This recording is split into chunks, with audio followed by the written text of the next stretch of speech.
Well, after much anticipation, Taylor Swift is coming to Canada and her tickets are officially on sale. The singer will be making a stop in Toronto for 6 shows late next year. Our next guest is closely watching the Swiftonomics picture and suggests the tour could be a boon for local cities. Let's bring in Sanjay Sharma, professor of media and entertainment finance at the University of Southern California's Marshall School of Business.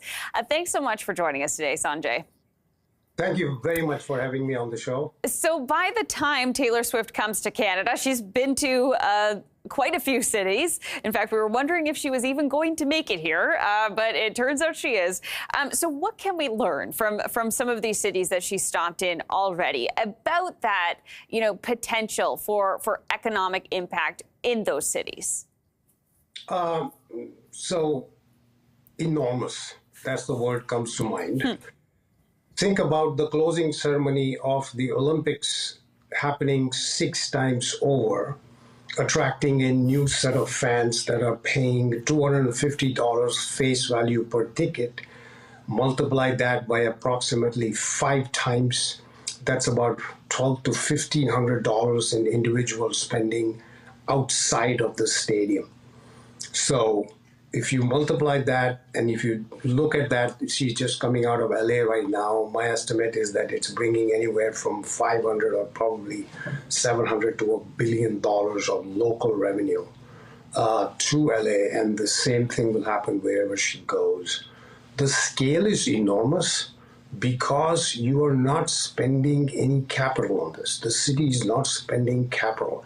You're not building new hotels. You're not building new stadium. You're actually taking what exists and putting on a collateral. You're putting on media collateral that is traveling from city to city. So this phenomenon is enormous. Imagine filling the Rogers Centre in Toronto 6 times consecutively with one artist. So it's like a music festival which is on the road. So this is a new phenomenon. It brings an enormous amount of boost to the economy because of hotels, tourism, but more importantly, the small shopkeepers who are selling the merch, the Taylor Swift merch that is being sold, the braids and the hairstyling and the donuts and what have you. And so from that perspective, for the small vendor, it is like 90% of the year is happening in 1 week. And that's enormous. Is this a new phenomenon, though? I mean, when you think about fans, true fans of whether it's musicians or maybe it's athletes, sports teams, they will travel. They will follow them and pay those hotel rates, whatever, in order to see them. Is this new, or is it just sort of building off of what we do see with other artists? It is building up, but the scale is enormous. So there are 2 other factors that are taking place here. One is that the average ticket price, and God knows where it will go. The rumors in LA are that the floor ticket prices are selling for as much as tens of thousands of dollars per ticket. So that is quite unprecedented. The second thing is that it is 6 shows in one. Big artists worry about filling a stadium in one city one time, once a year, or whenever they come back. This is 6 shows, and there's a lottery for the tickets. Can you imagine that? This is the artist that crashed Ticketmaster and wanted a congressional testimony. So this is a new phenomenon because families are traveling together. So the Gen Zs and the millennials, their families may not have tickets, but they are descending all these cities because going to the Taylor Swift concert has become an event in itself. It's become a family event. It's a family celebration. It's coming out of the COVID drought, or some people would call it the COVID prison.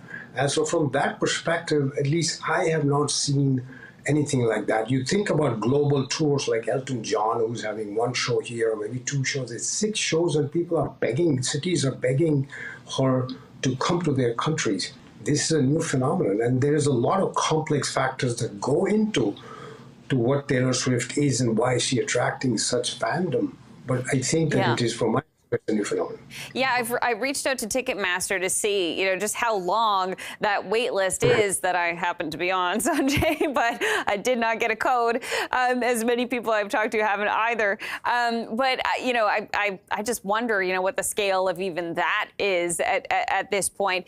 But Sanjay, we don't have much time left, but when you're thinking about concerts and, the risks that artists sort of take to put on these concerts of such a massive scale, do you think that we'll see other artists try to replicate what Taylor Swift is doing, or is it really just, a realm that Taylor Swift lives in?